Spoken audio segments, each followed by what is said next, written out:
Assalamualaikum warahmatullahi wabarakatuh. Bismillahirrahmanirrahim. Al-Fatihah ila hadratin Nabi Mustafa sallallahu alaihi wasallam wa alihi wa sahbihi wa dzurriyyatihi wa ansarihi wa ahli baitihi. Al-Fatihah. A'udzu billahi minasyaitonir rajim. Bismillahirrahmanirrahim. Ar-Rahman.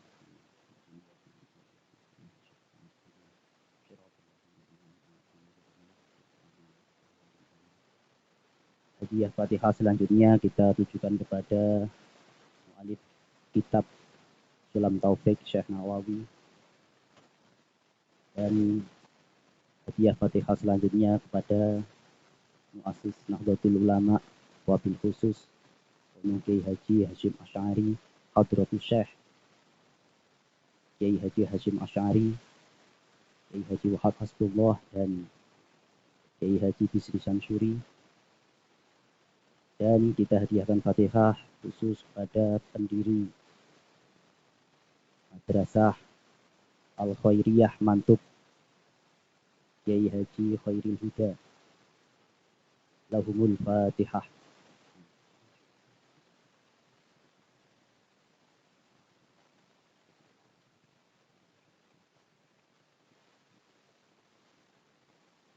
Bismillahirrahmanirrahim. Qala al-musannif rahimahullahu ta'ala nafa'ana bihi wa bi'ulumihi wa bi asrarihi fid dharain amin. Faslun utawi iki nerangake fasal. Yajibu wajib ala kulli mukallafin ing atase saben-saben wong mukallaf apa adau jami'i ma nekani sekabehane perkara utawa barang aujabahu kanggus majibake ing ma sapa Allahu Gusti Allah alaihi ing atase mukallaf. Tiap orang mukallaf wajib menjalankan apa-apa yang telah diperintahkan oleh Allah Subhanahu wa taala. Yang dimaksud mukallaf itu ya setiap orang yang sudah akil, sudah baligh. Mungkin teman-teman siswa yang ada di rumah sudah kelas 2 atau kelas 3 aliyah, ini berarti sudah mukallaf, berarti terkena tuntutan hukum. Itu yang namanya mukallaf, orang yang sudah terkena tuntutan hukum. Berarti setiap apa yang diwajibkan oleh Allah maka kita harus menjalankannya. Wajibu lan wajib alaihi ngatasi mukallaf opo ayu adyahu yento makani sopo mukallaf ingma alama ngatasi barang amarohu kang perintah ingma sopo Allah Gusti Allah lawan ma minal idyani bayani saking nekani biarkani kelawan piro-piro rukune ma wa syurutihi lan piro-piro syarate ma. Melakukan perintah-perintah Allah itu juga otomatis kita menjalankan sesuai dengan syarat-syarat dan rukun yang telah ditentukan oleh Allah. Wa yajtani bulan ngedohi sapa mukallaf muktilatahu ing pira-pira kang batalake. Dan kita juga berkewajiban kalau sudah mukallaf berkewajiban untuk menjauhi setiap perkara yang membatalkannya. Wajibu lan wajib alaihi ngatasi mukallaf opo amruman perintah ing wong ro'ahu kang ningali sapa mukallaf iman tarika syai'in ing tinggal minha saking arkan wasyurut. Selain kita berkewajiban untuk menjalankan perintah Allah besertaan dengan syarat dan rukunnya, ternyata kita juga berkewajiban untuk memerintah kepada seseorang yang kita melihat orang tersebut itu meninggalkan kewajiban-kewajiban tersebut. Mungkin kita melihat teman kita menjalankan kewajiban tapi tidak memenuhi rukun dan syaratnya, kita juga berkewajiban untuk mengingatkannya. Au ya'ti biha ala ghairi wajhiha. Au ya'ti utanekan sapa mukallaf biha lawan arkan wasyurut ala ghairi wajhiha ing atase liyane dalane arkan wasyurut. Atau kita melihat seseorang yang melakukan kewajiban dan juga menjalankan syarat dan rukunnya, akan tetapi syarat dan rukunnya tidak sesuai dengan ketentuan yang ada. Misal dia sudah sholat, sholatnya juga ada rukuknya, akan tetapi rukuknya tidak sesuai dengan ketentuan rukuk yang ada. Atau mungkin sujudnya tidak sesuai dengan ketentuan sujud yang ada. Maka kita juga berkewajiban untuk memerintahkan kepada orang tersebut supaya melakukan syarat dan rukun sesuai dengan yang telah ditentukan oleh syarat. Wa yajibu lan wajib alaihi ing atase mukallaf apa qahruhu nyereng ing wong ala dalika ing atase mengkono-mengkono nekani arkan wasyurut. Jadi kalau kita tadi itu berkewajiban memerintah, akan tetapi tidak sampai di situ juga. Bukan hanya memerintah saja, tapi juga kohru. Kohru itu memaksa. Memaksa, bukan hanya cuma kadang kita memerintah, tapi membiarkan. Ketika kita punya kemampuan untuk memaksa, kita juga berkewajiban. In qadaro, catatannya in qadaro lamun kuwasa sapa wong, in qadaro lamun kuwasa sapa mukallaf alaihi ing atase ma. Wa illa lan lamun ora fayajibu mongko wajib alaihi ing atase mukallaf apa al ingkaru ingkar biqalbihi kelawan atine mukallaf in ajaza lamun apes sapa mukallaf anil qahri saking nyereng wal amri lan perintah. Wadhalika utai mengkono-mengkono ingkar biqalbi iku at'aful imani luweh apes-apese iman. Ya, jadi seorang mukallaf ketika melihat suatu perkara yang tidak sesuai dengan syarak, wajib untuk memerintah orang tersebut untuk melakukan sesuai dengan syariat atau syarak. Dan juga memaksa. Itu dengan catatan ketika dia mampu. Jadi orang mengingatkan orang lain itu ada tingkatannya. Yang pertama, kalau memang dia mampu, dalam artian mampu itu dia sanggup merubah orang tersebut dengan tangannya atau kekuasaannya. Maka dia harus merubahnya. Nah, ini catatannya diperuntukkan untuk orang-orang yang memang punya kekuasaan. Bisa aparat, bisa mungkin ketika menjadi imam atau menjadi seorang pemimpin. Akan tetapi kalau tidak sanggup untuk merubah dengan cara seperti itu, mungkin bisa dengan lisan kita. Mengingatkan aja cukup. Mungkin ketika kita tidak sebagai imam atau mungkin tidak punya kekuasaan. Seorang guru mungkin punya kuasa ketika muridnya melakukan perkara yang tidak sesuai dengan syarak, maka kita harus melarang. Tidak boleh seorang guru muridnya melakukan perkara yang tidak sesuai, mungkin tidak sholat atau bagaimana terus diam aja. Karena memang guru itu mempunyai tanggung jawab untuk mengingatkan kepada siswa-siswinya. Kemudian kalau tidak mampu dengan lisan, baru nanti dengan hati. Bagaimana dengan hati itu? Minimal kita tidak ridho dengan apa yang dia lakukan.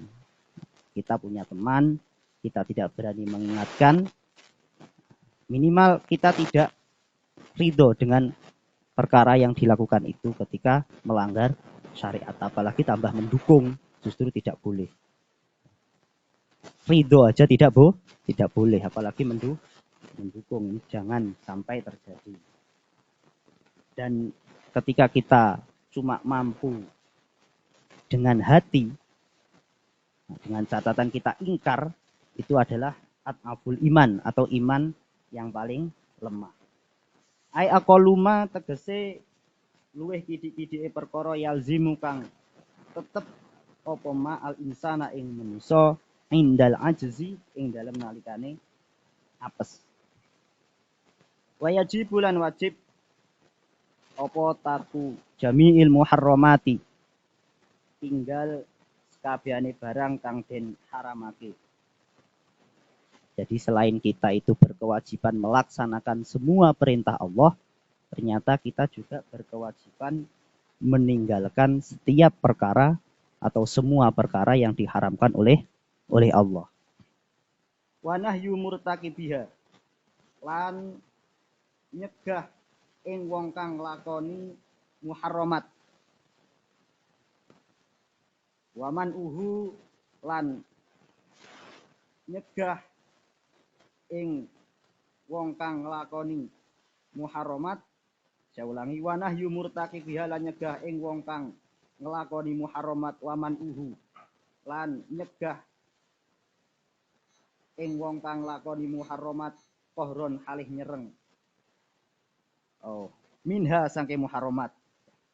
Saya ulangi, bismillahirrahmanirrahim, wa nahyu murtaqibiha lan nyegah ing wong kang nglakoni muharramat, waman uhu lan nyegah ing wong, itu ya maf'ulnya itu, waman uhu lan nyegah ing wong kohron halih nyereng, minha sangking muharramat, ing qadara lamun kuwasa sapa wong alaihi ing atase nyegah. Wa ila lan lamun ora wajaba mongko wajib alaihi ing atase mukallaf apa ayun kira yen kok ingkar sapa mukallaf zalika ing mengkono-mengkono kelakuan biqalbihi kelawan atine wong. Saya ulangi, apa ayung kira yen to ingkar dalika ing mengkono-mengkono kelakuan biqalbi kelawan atine wong. Jadi seperti konsep yang awal tadi, ketika ada orang melakukan perkara yang diharamkan, ketika kita tidak mau mencegah atau tidak mampu mencegah dengan tangan, kita harus dengan lisan. Apabila tidak mampu dengan lisan, harus dengan hati. Wa mufaraqatu maudhi'il maksiati lan wajib misai ing panggonan maksiat. Kita juga berkewajiban menjauh dari tempat maksiat. Kita harus bisa mengukur diri kita. Seandainya kita berada di dalam tempat maksiat itu, kita mampu apa tidak. Nah, lama-lama kita ikut melakukan maksiat. Nah, kita juga harus menjauh dari tempat-tempat tersebut. Nah, supaya tidak terjerumus dalam kemaksiatan.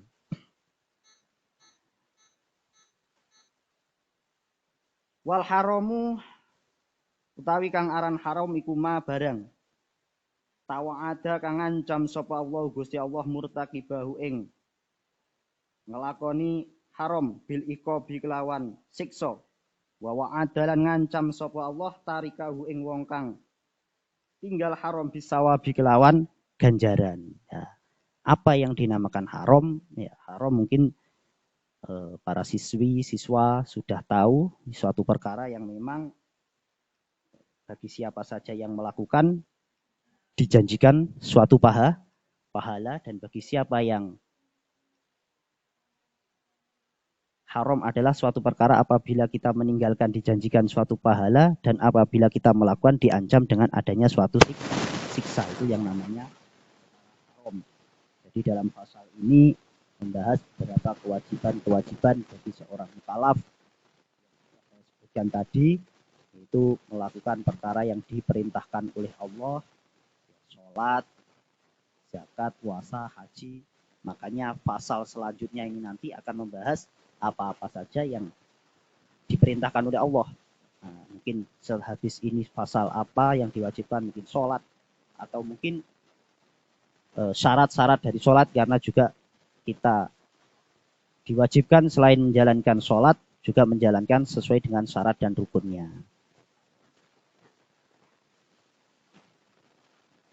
Bismillahirrahmanirrahim. Faslun utawi iki ku fasal suwiji.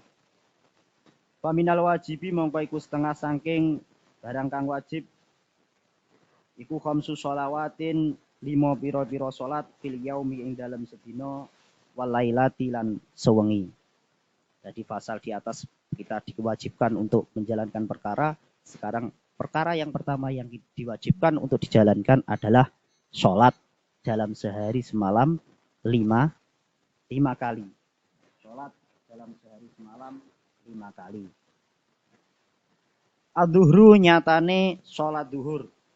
Yang pertama sholat duhur. Sholat duhur. Nah, sudah tahu semuanya mungkin kapan waktunya. Sekarang justru sudah banyak ya penetapan waktu-waktu yang canggih mungkin. Tapi kita tidak menghilangkan tradisi kita, yaitu mengkaji kitab salaf. Nah, catatannya kita bisa mengukur waktu sholat sendiri, gitu. Tidak mengandalkan mungkin jadwal-jadwal yang sudah ada. Ketika kita tidak punya jadwal, kita bisa mengukur sendiri. Yang pertama adalah sholat duhur wa waktuha. Utawi waktune duhur iku idza zalat nalikone lingsir. Lingsir itu tergelincir. Opo asamsu srengenge. Ila masiri dzilli kulli syai'in. Tumeka maring dadine ayang-ayange saben-saben suwiji-wiji. Dadi iku mislahu madani syek ghairu dzilil istiwa'i sakliyane ayang-ayangane waktu beduk. Nah, ini waktu duhur. Jadi ketika matahari sudah tergelincir. Kalau kita itu sudah di barat kita. Dan ibarat kita menaruh benda, mungkin panjangnya 1 meter, bayangan benda tersebut sudah menyamai benda tersebut. Berarti bayangannya juga 1 meter, ditambah dengan bayangan waktu istiwa kalau ada. Tempat-tempat tertentu berbeda panjangnya bayangan waktu istiwa. Mungkin di daerah yang tepat khatulistiwa dengan yang tidak justru berbeda. Yang berada di tepat khatulistiwa pasti bayangan istiwanya lebih pendek atau mungkin justru tidak ada. Tapi kalau di tempat yang agak jauh dari khatulistiwa mungkin agak lebih panjang. Jadi ibaratnya kita punya benda panjang 1 meter, bayangannya 1 meter, dan bayangan waktu istiwa itu mungkin 2 cm. Berarti ketika 1 meter lebih 2 cm, sedikit gitu ya, lebih 2 cm, kita mungkin bayangkan istiwanya 2 cm, berarti sudah masuk waktu duhur. Bagi yang tidak ada waktu istiwanya ya sudah, tinggal bayangan benda tersebut sesuai dengan panjang benda. Itu cara mengukur masuknya waktu duhur. Nah, ini kita yang perlu tahu berapa di daerah masing-masing bayangan waktu istiwa berapa senti. Berapa senti ini yang perlu kita tahu. Makanya setiap daerah berbeda-beda nanti waktu masuknya sholat. Mungkin ada selisih 1 menit atau 2 menit atau mungkin kalau jauh bisa berapa menit. Wal asru lan sholat asar wa waktuha lan utawi waktune sholat asar iku mimba di waktu duhri saking sause waktu duhur ila maghribis syamsi tumeka maring surupe srengenge. Nah, ini waktu sholat asar itu kapan? Untuk sholat asar itu ya mulai dari habisnya waktu duhur. Mulai dari waktu masuknya habisnya sholat duhur. Jadi saya ulang lagi ya. Untuk sholat duhur waktunya tadi mulai tergelincirnya matahari sampai bayangan benda tersebut menyamai benda tersebut ditambah dengan waktu istiwa. Berarti asar mulai itu. Asar mulai itu. Ya, saya ulang. Berarti asar mulai habisnya waktu duhur langsung masuk waktu asar. Bayangkan ketika kita punya benda panjangnya 1 meter tadi, lebih 2 cm, mungkin istiwanya 2 cm, berarti 1 meter 2 cm. Kalau sudah 1 meter 5 cm, mungkin sudah masuk waktu asar. Itu ya, sudah masuk waktu asar. Mungkin kalau orang dulu itu di setiap depan rumah itu ada yang namanya apa itu, gencet atau bencet, itu alat pengukur bayangan benda dari matahari itu. Bismillahirrahmanirrahim. Wal maghribu lan salat maghrib wa waktuha utawi waktune maghrib iku mimba di maghribi syamsi awit saking sakwise surupe srengenge ila maghribi syafaqi tumeka maring surupe mega al ahmari kang abang. Nah, ini untuk waktu maghrib mulai dari terbenamnya matahari sampai terbenamnya mega merah. Tuh, kalau kita lihat waktu maghrib itu ada awan yang berwarna merah. Kalau nanti itu sudah hilang berarti sudah habis. Wal isya ulan waktu isya. Wa waktuha utawi waktune isya. Wal isya ulan salat isya wa waktuha utawi waktune isya. Iku mimba di waktil maghribi saking sakwise waktu maghrib ila tulu il fajri tumeka marang metune fajar as-shadiqi kang temen. Ini kalau isya. Jadi kalau habis maghrib langsung masuk kepada isya. Sampai keluar fajar shadiq. Karena fajar itu ada dua, ada fajar shadiq, ada fajar kadzib. Wa subuhu lan salat subuh wa waktu wa utai waktune subuh iku mimba di waktil isya'i awit saking sakwise waktu isya. Ila tulu isyamsi tumeka maring metune srengenge. Ini untuk sholat subuh. Berarti kalau sudah usai sholat isya, sudah muncul fajar shadiq, otomatis masuk pada waktu sholat subuh sampai tuluk terbitnya matahari. Jadi kalau sampean lihat di jadwal sholat itu pasti ada tuluk, gitu ya. Ada waktu duha, ada waktu tuluk. Gitu. Makanya kalau sudah tuluk berarti sudah habis waktu sholat subuh. Tidak sampai masuk duha.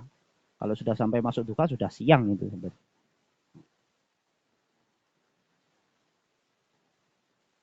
Fatajibu mongko wajib apa hadil furudu ikilah pira-pira fardu fi auqatiha ing dalem pira-pira wektune fardu ala kuli muslimin ing atase saben-saben wong muslim balighin kang balik akilin kang anduweni akal qahirin kang suci.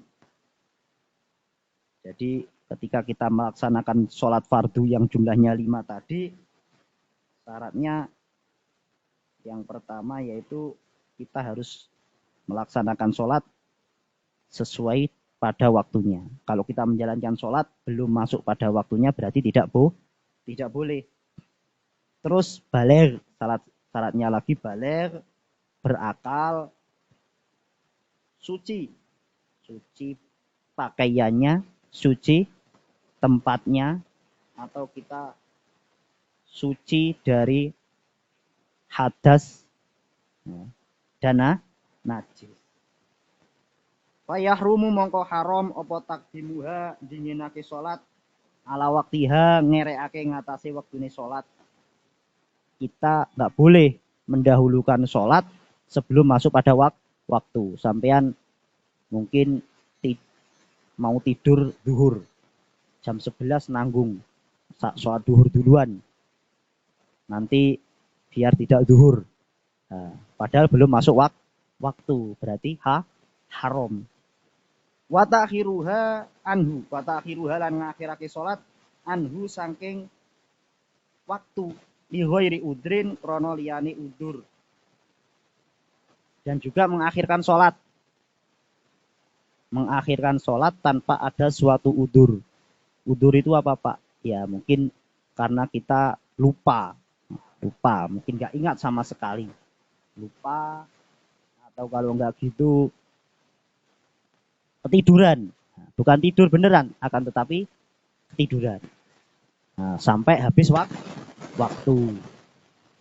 Dengan catatan lupa ataupun tidurnya tadi memang tidak ceroboh. Sudah tahu kalau dia nggak bisa bangun, sudah masuk waktu sholat, dia tidur. Padahal dia biasanya memang sudah nggak bisa bangun, tidurnya panjang. Nah, itu berarti apa? Ceroboh. Ya memang benar-benar ketiduran atau lupa. Itu namanya udur. Fa in toro'a mongko lamun anyar teko apa man un perkara kang nyegah kahaidin kaya haid. Kadama ing dalem sakwise barang maldo kang kalewat apa ma min waqiha sanging wektune salat.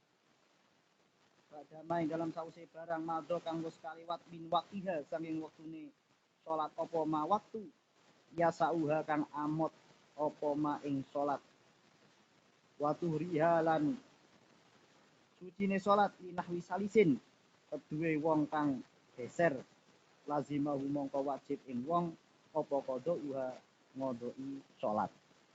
Nah, ini mungkin untuk waktu tadi mungkin para siswa, para siswi sudah banyak yang paham. Sekarang yang perlu dicatat adalah ketika, nah ini ya terutama yang ada manek itu penghalang, itu berarti perempuan, banyakan, tapi tidak harus perempuan. Manek itu ya haid, bisa nifas, atau mungkin gila. Nah, mungkin anak laki-laki tidak mungkin haid, kalau gila mungkin, itu ya. Mungkin dia belum sholat tapi sudah haid. Waktu duhur mungkin masuk, tidak segera sholat, terus haid. Atau udur-udur yang lain. Nah, ini saya contohkan yang haid atau yang nifas saja yang mungkin kebanyakan dilakukan oleh para teman-teman ya. Nah, ini ketika kita belum melakukan sholat, terus waktunya kurang sedikit, nah, terus haid, berarti kita harus mengkodok besok ketika sudah suci. Duhur kurang 1 menit, sampean belum sholat. Baru mau sholat sudah haid. Nah, berarti besok ketika sudah suci, dia mengkodoknya. Auzala utawa ilang apa almani barang kang nyegah. Bakot bakolan teman-teman tetep minal waktu saking waktu. Apa kodro takdirin sak kira-kirane takdiratul ihram. Lazimat mongko wajib apa salat ing wong. Wakadalan kaya mengkono-mengkono wajib apa ma salat qabla kang sadurunge salat in jumiat namun den jamak apa salat maha Sartane salat sadurunge. Ini ada sedikit catatan ketika seseorang kalau tadi kedatangan manek, jadi kedatangan haid, tadi yang dikodok berarti salat yang ditinggalkan. Jadi kayak contoh di depan tadi.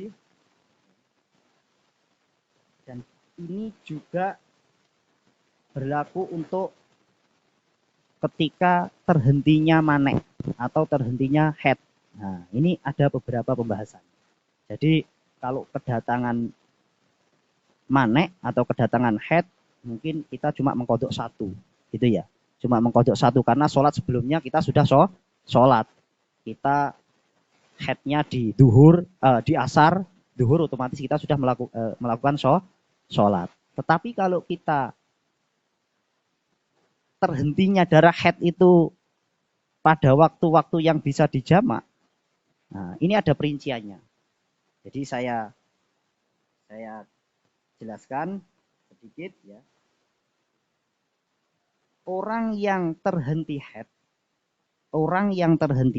akan tetapi dia hanya mendapati waktu yang cukup untuk sekira takbiratul ihram. Berarti berapa menit?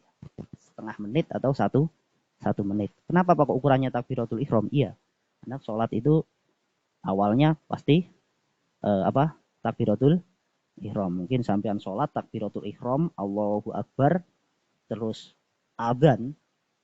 Mungkin sampean sholat asar, Allahu Akbar, terus adzan maghrib, itu lanjut sholatnya. Sah. Tapi haram ya. Haram karena sampean sebagian keluar waktu. Tapi sholatnya sah.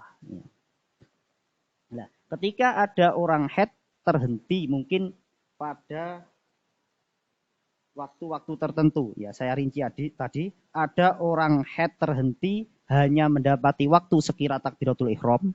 Ada orang head terhenti mendapati waktu ya bisa buat sholat, ya bisa buat bersuci. Ya. Yang ketiga, ada orang yang terhenti head tidak cukup untuk takbiratul ihram. Mungkin takbiratul ihram 10 detik mungkin. Nah, dia cuma 5 detik berhenti. Waktu berhenti kurang 5 detik, nah, headnya terhenti. Ini perinciannya beda-beda. Nah, kalau yang kita permasalahkan adalah ketika dia berhenti di waktu-waktu yang memang sholatnya bisa dijamak. Sholat yang bisa dijamak itu semisal apa? Duhur dengan asar, maghrib dengan isya. Selain waktu-waktu itu tidak ada masalah. Saya rinci dari pertama. Ini ada semisal anak putri. Siapa ini misalnya?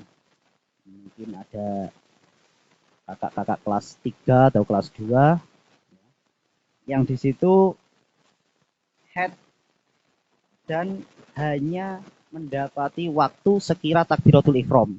Contohnya begini. Ada siswi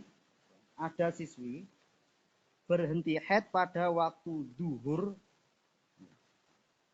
kurang, katakanlah hanya memenangi takbiratul ihram, berarti mungkin kurang 1 menit. Nah, berarti dia mungkin katakanlah asarnya jam 3, dia jam 3 kurang 1 menit headnya berhenti. Berarti kan belum masuk waktu asar, tapi sudah mepet. Ya, cukup untuk takbiratul ihram. Maka dia wajib mengkodok duhurnya dan sholat ada pada asarnya. Karena dia masih menangi waktu atau mendapati waktu sekira untuk takbiratul ihram. Yang kedua, dia terhenti di waktu asar. Maghrib kurang 1 menit atau kurang setengah menit, hanya cukup untuk takbiratul ihram, headnya terhenti. Maka dia wajib mengkodok sholat duhur dan asarnya. Nah ini. Jadi yang dikodok berapa? 2, karena sholat duhur dan asar bisa dijamak. Jadi ketika dia nanti di asar kok terhenti kurang 1 menit, sekira untuk takbiratul ihram saja, maka nanti yang dikodok duhur dan asar. Kenapa kok asar? Ya karena asar dia tidak mungkin melakukan. Ya dah. Kenapa kok duhur? Karena duhur bisa dijamak kepada asar untuk waktunya. Yang kedua, apabila terhenti dia di waktu isya. Nah, isya hampir habis kurang 1 menit terhenti. Berarti dia maghrib dan mengkodok maghrib dan isya. Ya dah, mengkodok maghrib dan isya. Tapi kalau dia terhenti pada sholat subuh, Pak. Pada sholat subuh kurang 1 menit headnya terhenti. Dia tidak mengkodok isya. cukup hanya subuh saja, karena isya dan subuh tidak boleh dijamak. Itu catatan untuk orang yang masih mendapati waktu hanya sekira buat takbiratul ihram. Jadi untuk waktu-waktu yang bisa dijamak, maka nanti dia kodok. Ya. Seperti itu tadi catatannya.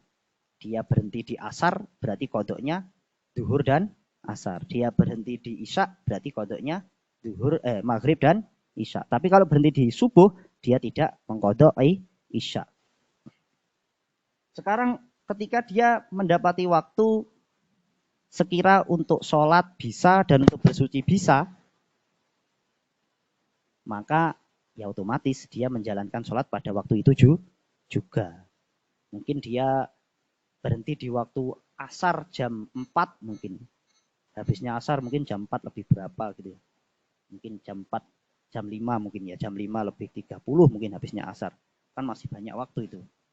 Nah, berarti dia harus sholat saat itu juga.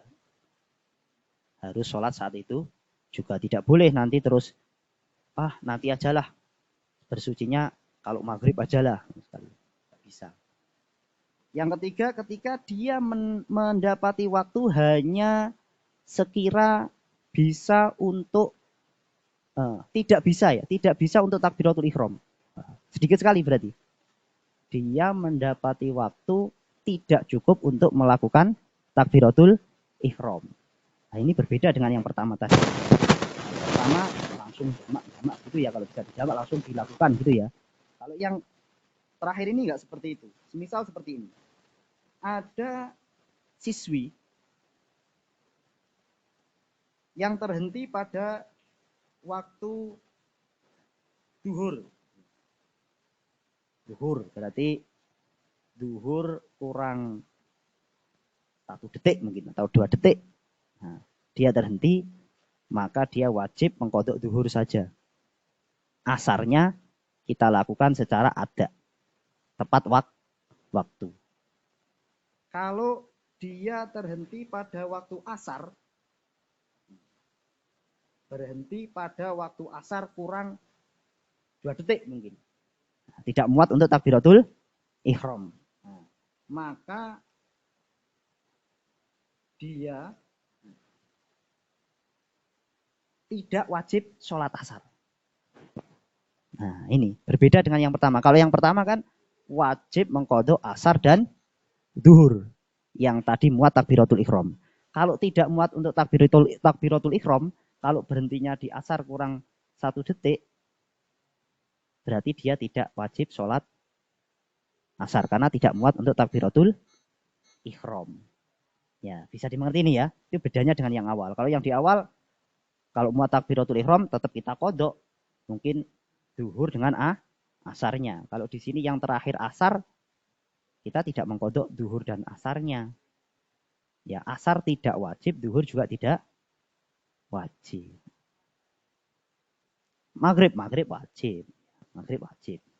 Jadi saya ulangi, untuk wanita yang terhenti haid akan tetapi tidak mendapati waktu sekira untuk takbiratul ihram, maka dia hanya mengkodok pada waktu-waktu yang bisa dijamak dengan sholat setelahnya. Contoh, dia haidnya selesai, hampir habis waktu duhur.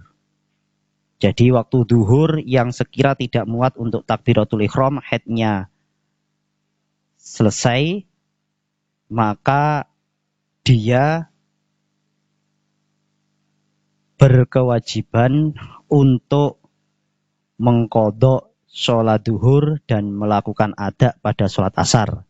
Karena sholat duhur bisa dijamak dengan sholat setelahnya.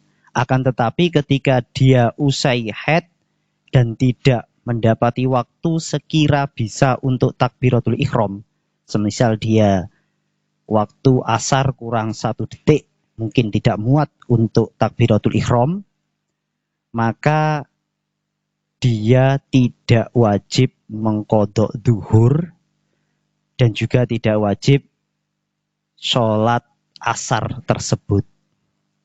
Dan apabila dia selesai haid pada saat maghrib, hanya menyisakan waktu kurang 1 detik atau sekira tidak bisa untuk takbiratul ihram, maka dia wajib qodok maghrib dan melaksanakan ada pada sholat isya. Karena sholat maghrib bisa dijamak dengan sholat setelahnya yaitu isya.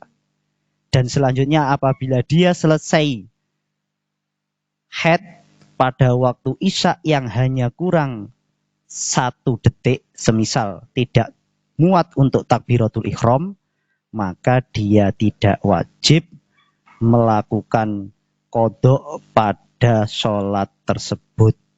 Begitu juga ketika dia selesai haid pada waktu subuh kurang 1 detik yang tidak muat untuk takbiratul ihram, maka dia tidak berkewajiban mengkodoknya. Jadi kewajiban mengkodok hanya terjadi ketika usai pada waktu duhur, ketika haidnya usai pada waktu duhur dan pada waktu maghrib yang tidak muat untuk takbiratul ihram. Itulah penjelasan kami, semoga bermanfaat dan tetap belajar walaupun tetap di rumah aja. Wabillahi taufiq wal hidayah. Wallahu a'lamu bishawab. Wassalamualaikum warahmatullahi wabarakatuh. أنت نور الله فجرا جئت